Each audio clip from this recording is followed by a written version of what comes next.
Having a stellium in your charts.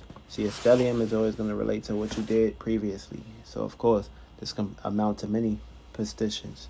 So, of course, let's say if you had an Aries stellium in your charts, and of course, you will have this area for like three spectrums or three areas. You have Aries in your charts three times or more.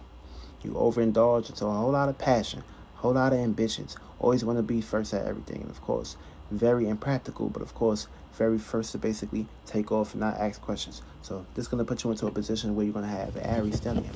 Now, if you have a Taurus stellium, that means you overindulge into too much comfortability, too much safety, security. Of course, you overindulge too many cars, too many clothes, too many hoes. So of course, it's being predicated towards into this life to where you know how to let these things go. So it may be very hard for you to basically work towards these areas. Why? Because it was basically a heavy influence. Now it's basically being brought back into this world for you to basically re-inherence in these areas.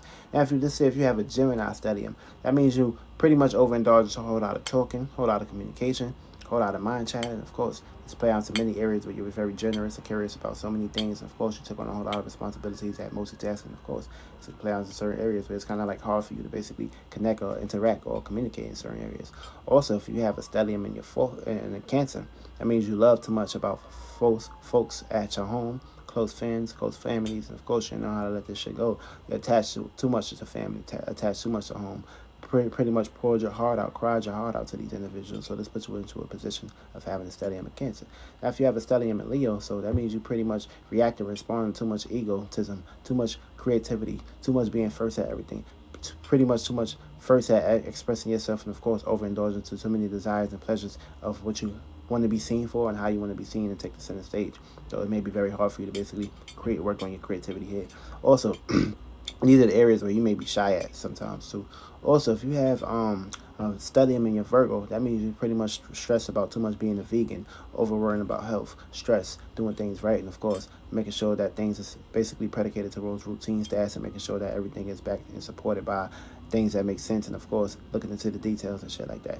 Now, if you got a stellium in that area, that means you overindulge in that area. Libras, you got a stellium in Libra, you couldn't leave love alone. It's too much into love, fucking being connected too much, bending over backwards at times to motherfuckers that ain't doing nothing for you. Yeah, you got a stellium in Scorpio. Oh, I'm bugging. The eighth house. You have a stellium in the eighth house. I meant the eighth house, not the zodiac signs. I apologize. Stellium in the eighth house. You may overindulge too many sexual desires, too much sexual pleasure. So you may be kind of like restricting these areas. So pretty much find out where you have the eighth house at in your ascendant chart and work on that very hard, and you'll be at harness those energies. So also, if you have stellium in the ninth house, you overindulge too many enthusiasm with philosophies, over traveling, overindulgence to too much spending.